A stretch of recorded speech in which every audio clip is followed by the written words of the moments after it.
Hoje estamos com o episódio número 8, capítulo número 8 do livro Os Mensageiros, desta série editada pelo Espírito que se identificou com o nome, com o pseudônimo de André Luiz, pela psicografia de Chico Xavier, nas obras publicadas pela Federação Espírita Brasileira.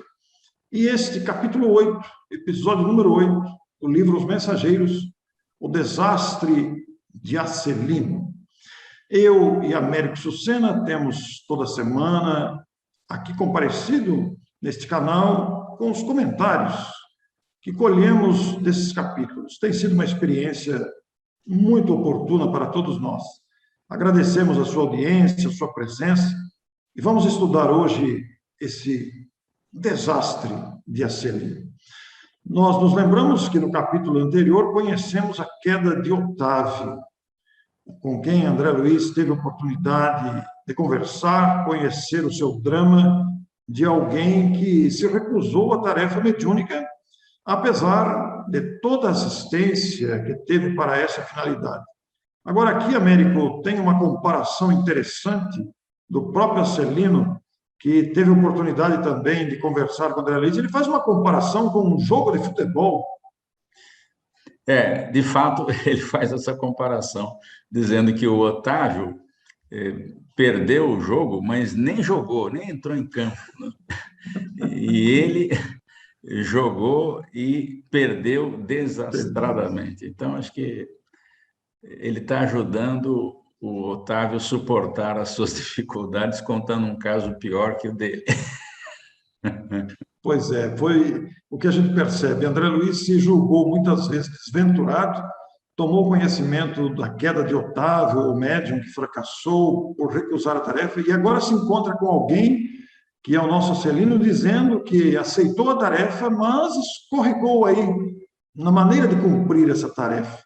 Mas as pessoas que participavam daquele diálogo, né, estavam tentando consolar os envolvidos nessa trama toda, dizendo que Deus não está pobre. Você fez observações importantes sobre essa expressão, Américo.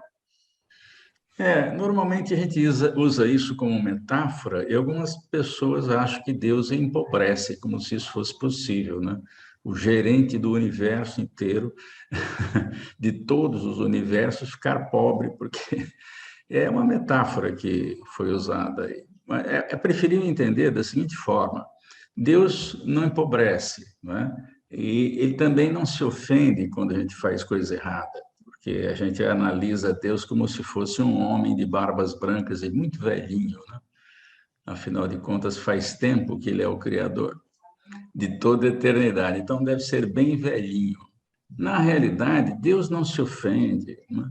Ele sabe que ele criou os seus filhos para a perfeição e dá liberdade para cada um seguir o caminho que quer. Uns seguem o do mal, outros seguem o do bem. Mas não há quem não faça erros ao longo dessa longa trajetória, que é muito longa mesmo. E o que Deus ajuda é permitir que as pessoas que erram, que acabam falindo nas suas tarefas, possam fazê-la novamente, corrigindo os seus erros. Então, Deus sempre vai oportunizar isso. É o caso aí do Otávio, que errou na área do sexo, e agora vem o Acelino errando na área do dinheiro.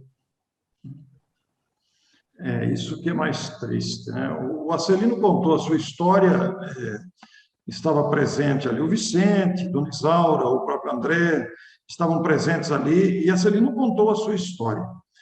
Disse ele que teve 11 anos de tormento nas zonas inferiores, mas também recebeu amparo do plano espiritual. E o próprio Vicente interveio aqui nos comentários do Acelino, dizendo que cada um de nós tem a experiência que lhe é própria, para ele não se julgar tanto assim, para não se condenar, que nem todos ganham as provas, mas quantos de nós, os médiuns, perdemos lamentavelmente na luta? Seria muito interessante conhecer a experiência de Acelino, acrescentou André. André está num espírito de aprendizado, A sua curiosidade não é uma curiosidade vã, mas é alguém que está aproveitando as oportunidades de aprendizado para acrescentar a sua experiência. E estava pensando consigo mesmo se o Acelino não teria tido a mesma dificuldade de Otávio. E o próprio André, você tem uma frase para ilustrar aí, Américo, gostaria até, inclusive, que você lesse a frase, a lição que está nessa frase, do próprio André, referindo-se às lições espirituais.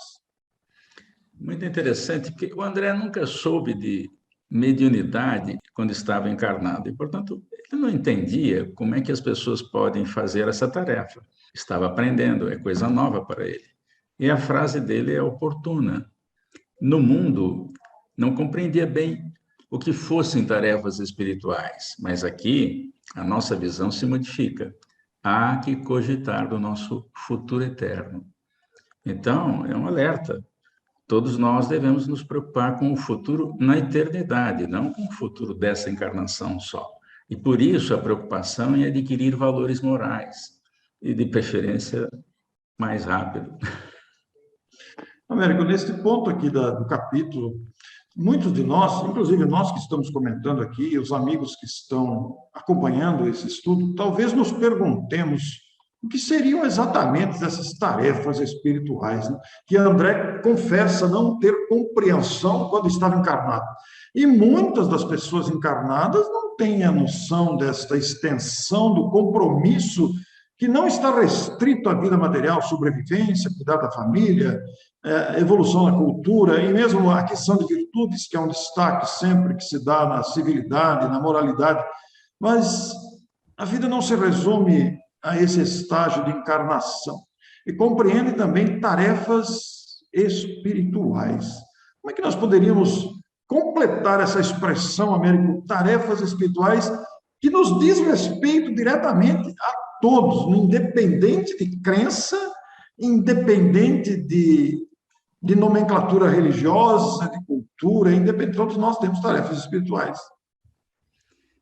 Você lembrou bem. É uma tarefa que não se cumpre profissionalmente. É uma tarefa que você faz além da profissão, além de manter a família, além de manter o trabalho que remunera aqui na Terra, ainda precisamos disso. Nós podemos acrescentar a essas tarefas a tarefa da preocupação com a espiritualidade. Não precisa ter um rótulo espírita, mas, enfim, quando as pessoas se preocupam com essa conexão com o Criador, nós aceleramos o processo evolutivo, porque nos preocupamos com coisas que valem sempre. Então, não existe isso ainda na escola comum, por exemplo, mas nós devemos nos preocupar, quem sabe daqui a algum tempo, em preparar cidadãos para o mundo, para o universo, ensinando condutas morais para os nossos filhos e também para os alunos, de modo geral. Então, a escola, um dia, vai poder incluir esse aprendizado, porque isso acelera sobremaneira a evolução. A pessoa não fica só voltada para o ganha-pão daquela encarnação, porque ela sabe que ela vai nascer várias vezes, vai enfrentar experiências diferentes, desafios diferentes, e vai se aprimorando sempre. Isso tira um pouco daquele peso de que eu tenho que fazer nessa tudo que eu previ fazer. Não, nós temos exatamente múltiplas encarnações para possibilitar essas múltiplas atividades, múltiplos aprendizados que todos temos que fazer. E apesar dessa perspectiva, Américo, de múltiplas possibilidades no futuro, nós também não podemos nos acomodar nisso, dizendo, eu tenho a eternidade pela frente. Aí é outro erro, aí é outro comprometimento, né? Nós temos que, desde já, nos esforçarmos nessa direção das tarefas espirituais, que incluem esta abordagem que você fez, do compromisso consigo mesmo e do compromisso solidário com as demais criaturas que convivem conosco, investindo no crescimento nosso e das demais pessoas. E é interessante o André falar que lá no plano espiritual esta visão de vida se modifica, né? É muito interessante isso. É interessante porque, veja só, as pessoas que têm a certeza da imortalidade, e sabem que existe um processo evolutivo por trás, muda de figura. Claro que ela vai precisar ganhar o pão de cada dia com alguma profissão, mas ela vai ter uma outra visão com relação ao outro, com relação à humanidade. O que eu posso fazer para melhorar a vida do outro? Esses espíritos que encarnam só de vez em quando, eles já superaram aquilo que nós não superamos e precisamos de experiências típicas de um planeta de expiação e provas. Acerta, erra, acerta, erra, acerta, erra. Quando esses espíritos deixaram de errar mais, eles quase não precisam vir à Terra, porque eles já superaram aquelas dificuldades de ter um marido problema, uma esposa difícil, a sogra complicada, o sogro também complicado, um filho complicado. Então, quando a gente enfrenta isso e se liberta disso, a gente cuida da evolução em outro patamar, não precisa nem encarnar, porque a encarnação é para misturar esses afetos e desafetos que nós temos pela frente. Superada essa fase, os espíritos ficam muito mais tempo na vida espiritual aprimorando outras coisas. Quem gosta de música vai se aprimorar na música, quem gosta de, sei lá, cinema, de outra coisa, né? De matemática, de física, porque, convenhamos, para ser um espírito co-criador, é preciso conhecer todas as leis morais e todas as leis físicas, porque senão nós não chegaremos nunca a co-criar.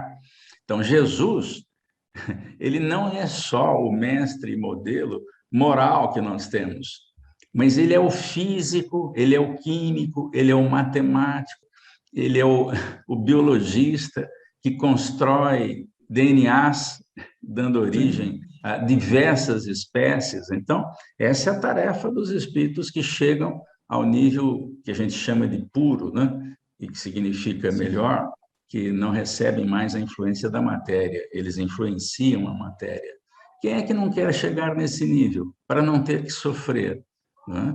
Claro que existe um sofrimento inerente, que é a preocupação com a humanidade. Então, ele deve, naturalmente, ficar um pouco chateado, mas não vai entrar em depressão, porque a humanidade não evoluiu como ele previu, né? Ele fornece outras oportunidades, outras encarnações, exatamente para a gente fazer esse desenvolvimento. E não precisa encarnar mais. De vez em quando aparece aqui, como apareceu ele mesmo aqui na Terra há 2000 anos. O mais interessante é que a conquista desses equilíbrios espirituais, ou o cumprimento das tarefas espirituais, não dispensa as lutas materiais. É muito interessante isso. Então, a gente está aqui nesse caldeirão efervescente de lutas materiais pela sobrevivência, no relacionamento, mas também com a necessidade da conquista e da execução de tarefas espirituais. Foi o caso de Acelino. Ele relata a sua história e diz que a atividade de queda dele foi muito diferente. E que ele também partiu de nosso lar, no outro século, para receber valiosos patrimônios instrutivos dos assessores espirituais. Inclusive, ele usou a expressão aqui, uma das beneméritas ministras da comunicação, presidiu em pessoa as medidas para a sua nova tarefa, facilitando para ele a saúde do corpo e o equilíbrio da mente, e previu o casamento, ao contrário de Otávio, que era para ser solteiro. No caso do Acelino, foi previsto o casamento com Ruth, devotado espírito, que iria ajudá-lo nas tarefas que ele se comprometeu no campo da mediunidade, né? Então, ele vai contar a sua história, inclusive dizendo, Américo, que veio depois da primeira etapa do programa reencarnatório, foi previsto para ele a vidência, a audição e a psicografia para cumprir a tarefa. Olha que responsabilidade, que assistência e que planejamento para a sua reencarnação. A primeira etapa da reencarnação é aquela que você não tem que desenvolver a tarefa ainda, porque você tem que crescer, se aprimorar no controle do corpo, depois retomar a escola para falar o ABC adequadamente, fazer continha. Então, essa fase preparatória é sempre complicada para nós. Em planeta de expiação, a gente tem que recomeçar praticamente do zero, Não é do zero, porque o espírito experiente e aquelas ideias já estão embutidas há mais tempo e ele desenvolve com mais facilidade. Então, a gente percebe espíritos que se dão melhor na escola porque já têm mais experiência, e espíritos com grandes dificuldades ainda, porque têm menos experiência, né? Mas quando chegou aos 20 anos, que é aquele período em que a pineal, na puberdade, murcha e tinha uma outra atividade de conter os hormônios sexuais, aí ela libera os hormônios sexuais, ela murcha e cristaliza. Portanto, nós sabemos hoje que a glândula pineal são uma série de cristais que servem de comunicação. Alguém pode estar estranhando isso, mas cristal na cabeça, numa glândula de um tamanho de um feijão, pois são esses cristais que são responsáveis pela mediunidade. Olha que interessante. Uma rádio, por exemplo, a Rádio Boa Nova de Guarulhos, ela tem um cristal no cerne, no centro do transmissor da rádio, que oscila a 450 kHz, ondas médias, mais ou menos 5 kHz. Então, imagine Chico Xavier, quantos cristais não tinha naquele mente poderosa para captar frequências mentais de diversos espíritos diferentes, porque o espectro de frequência é infinito, começa no zero e não termina mais. Então, quando a mediunidade surge, esses cristais servem de pequenos transmissores, receptores e transmissores de frequências para permitir a comunicação. Então, aos 20 anos, a pineal já estava murcha, já tinha cristalizado e surgem, então, os sintomas mediúnicos. Também é uma fase difícil para quem começa e não tem informação. Se nasceu num lar espírita, bem, é mais fácil saber o que está acontecendo. Mas tem gente que não está em lar espírita, está às vezes em outra religião, ou nem religião tem, e começa a acontecer de ver coisas, de ouvir coisas e sentir coisas que não sabem explicar, não é? É muito comum a gente receber no atendimento fraterno, na casa espírita, as mães e os pais desesperados porque a filha ou o filho está vendo o vovô em casa. Isso quando não vê um espírito mais bravo lá. E por quê? Porque eles não sabem o que está acontecendo. Então, muita gente com outras religiões busca a casa espírita porque alguém deve ter dito a elas, olha, lá no seu templo religioso, eles não vão cuidar disso adequadamente. Procure o centro espírita mais próximo de sua casa para ver se você recebe alguma orientação. Pois é. Ele veio com essa responsabilidade, né? E depois da primeira fase, chamado aí, no conforme o programado, a vidência, a audição e a psicografia. Mas Américo, ele foi seduzido aí por transformar a mediunidade em fonte de renda, inclusive convencido por outras pessoas de que outras religiões também ganhavam, eram remunerados pelas tarefas de liderança espiritual, de liderança da crença, e que ele poderia transformar isso, sim, em fonte de renda para dedicar-se integralmente à tarefa. Como é que ele poderia sobreviver se ele tinha um compromisso nesta área? Era justa a retribuição para ele se entregar completamente à tarefa. E ele cedeu, Américo, a esta proposição. As argumentações o convenceram, ele se deixou seduzir pelos aconselhamentos aí não recomendados, apesar de outros o chamarem. Ele foi seduzido por essa questão de ganhar dinheiro com a mediunidade, entregar-se totalmente, mas ser remunerado por isso. Aí, Américo, o desdobramento disso foi um desastre, porque ele passou a ser uma espécie de um guru de pessoas e interesses do ponto de vista material. Então, procuravam ele para tudo, para perguntar tudo, para consultar sobre tudo. Ele era o centro de pesquisa, de procura de interesses variados sobre detalhes que a gente não pode ver e que ele poderia ver com a sua mediunidade de evidência, com a sua audição e mesmo com conselhos psicográficos E isso se transformou numa baderna, Américo. Daí a importância de conhecer Kardec, praticamente o livro dos médiuns, porque Kardec faz essas advertências. Porque, veja, quando a pessoa nasce com um propósito mediúnico, os espíritos que se comprometeram a se comunicar, a aparecer por ele para fazer a tarefa, eles se afastam. E aí os espíritos inferiores interessados às vezes, nos destruir, porque nós os criamos como inimigos, né? Muitos não estão encarnados, alguns estão, até na família, encarnados, disfarçados de amigos. Mas os espíritos que não encarnaram e que são os nossos inimigos se aproveitam dessa queda moral e aí ele não vai ter a intuição precisa. Vai falar coisa que não pode, coisa que não é verdade. Por quê? Porque está interessado em ganhar dinheiro. Por isso que mediunidade não pode ser cobrada. E ele falhou exatamente aí. Né? Nós não estamos fazendo aqui, Orson, uma crítica à pessoa, porque nós também não sabemos o que nós fizemos de errado. Bem lembrado. O que nós sabemos é o seguinte: quando alguém está em erro, nós devemos orar por essa pessoa e ajudá-la, se for possível, se quiser da nossa ajuda, mas nós temos que respeitar o erro dele também, porque o que nós já fizemos de errado que a gente não lembra? Foi em outra vida? Não lembro nada, né? Então, é bom tomar cuidado. Nós também precisamos tomar cuidado, né, Orson? Aqui nós estamos vendo um caso de sedução pelo ganho fácil. Mas nós podemos ser seduzidos pela vaidade também, pelo autoritarismo e por tantas outras situações.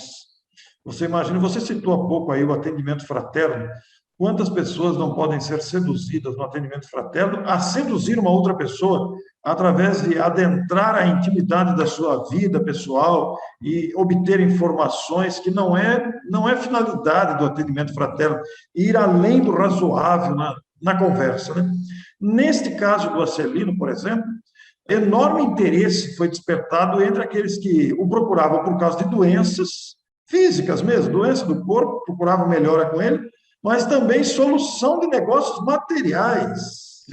Aí virou uma confusão, porque um número muito grande de famílias abastadas, pessoas com boa condição financeira, o tomaram, o contrataram para ser um consultor espiritual habitual, né? Para todos os problemas da vida. Então, a paisagem espiritual de Acelino modificou-se completamente. Até porque a sintonia, como você bem citou aí, foi agora com espíritos mal intencionados, que não estão interessados no progresso de ninguém, pelo contrário, desejam dominar, desejam criar condicionamentos. Ele criou essas correntes mentais aí de espíritos nessas condições, atraindo espíritos assim e, naturalmente, atraindo pessoas que ele concordava em atender nos interesses mais variados. E aí complicou terrivelmente, porque pode ter sugerido coisas que não são adequadas às pessoas. Já pensou criar uma dependência? Toda hora que a pessoa tem uma dúvida, ela liga para o médico e fala: o que eu faço agora? Eu posso comprar a casinha nova que eu estou querendo ou não? Ora, isso é problema nosso, não é problema do médium, não é problema dos espíritos, né? Porque senão a gente já nascia com um telefonezinho dentro do cérebro para comunicar toda hora com o nosso mentor. E agora, o que eu faço aqui? Hã? Posso fazer isso? Posso fazer aquilo? Não é esse o propósito da vida. Nós temos que desenvolver habilidades por nossa própria conta, para não ficarmos dependentes.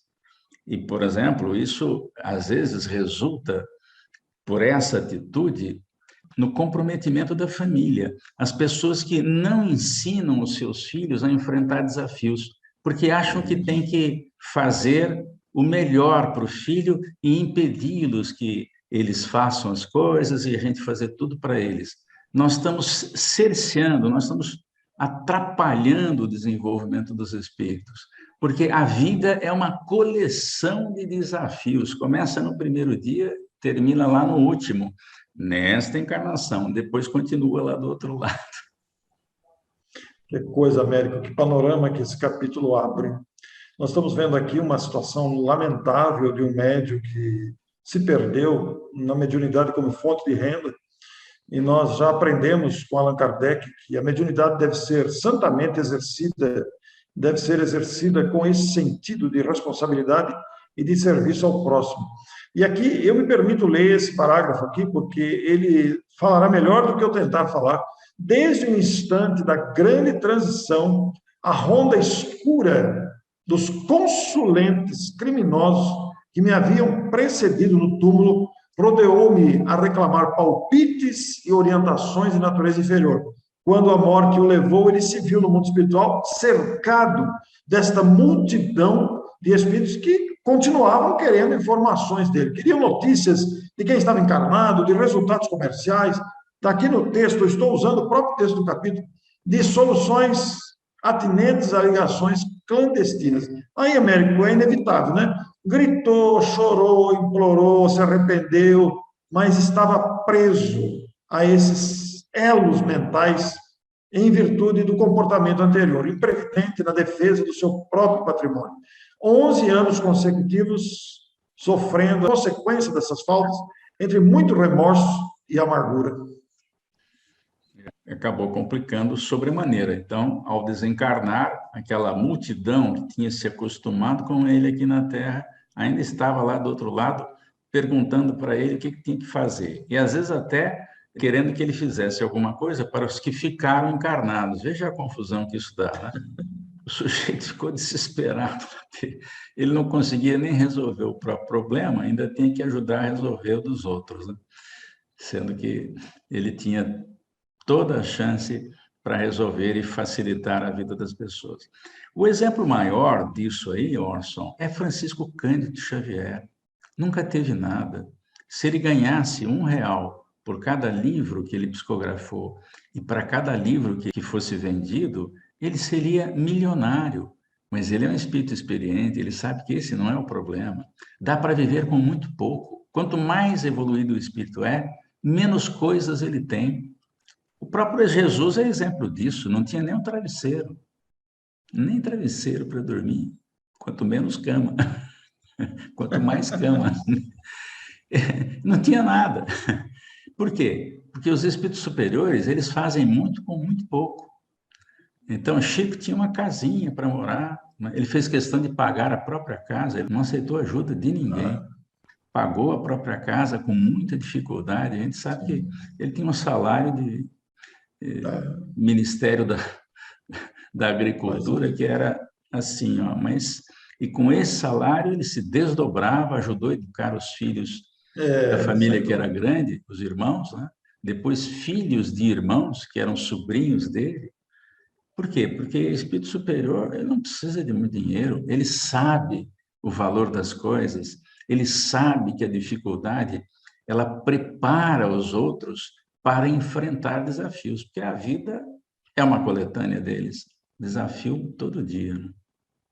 Né? O Vicente, que estava junto ali com o André, conversando com a Celina, tentou consolá-lo, dizendo que ele não cometeu nenhum homicídio, que não roubou ninguém, mas ele respondeu, né? Eu não fui homicida, realmente não matei ninguém, não roubei ninguém, não fui um ladrão vulgar, não mantive o propósito de ferir ninguém, também não desrespeitei lares alheios.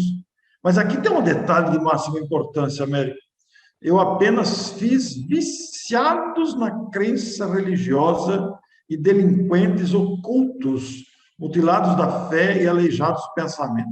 Veja a responsabilidade do comportamento desse médium, o que ele despertou em pessoas que se tornaram dependentes dele, porque ele se dizia portador dessas possibilidades, ganhando dinheiro com isso, como fonte de renda. As pessoas pagavam para ele para ter informações, alimentavam esse condicionamento. Quer dizer, além de prejudicar a si mesmo, fazendo da mediunidade uma fonte de renda, ele induziu pessoas ao vício da crença religiosa de querer soluções mágicas e fáceis, sem esforço próprio. Aí está o grande problema desse remorso do Acelino trazido aqui ao nosso conhecimento. Então, por isso que Chico Xavier, quando recebia alguma coisa, ele passava imediatamente para outra pessoa, né? Não ficava com isso. Ele chegou a receber, assim, um relógio de presente durante as sessões de psicografia, né?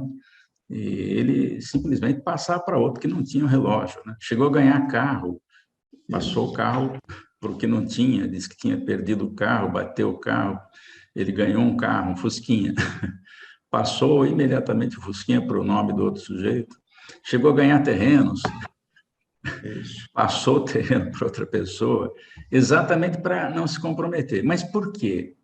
Porque ele aprendeu que mediunidade não se vende, se doa, né? Então, a chance de erro é menor quando a gente faz isso. Ele que foi preparado para a tarefa, né? Recebeu assistência de uma equipe de espíritos que acompanhou com muita alegria o seu planejamento reencarnatório, o acompanhou para a encarnação, deu-lhe um corpo saudável, deu-lhe um casamento que o amparasse, e mesmo assim ele escorregou. Ele falou: não tenho desculpas, porque eu sabia, porque não me faltou assistência.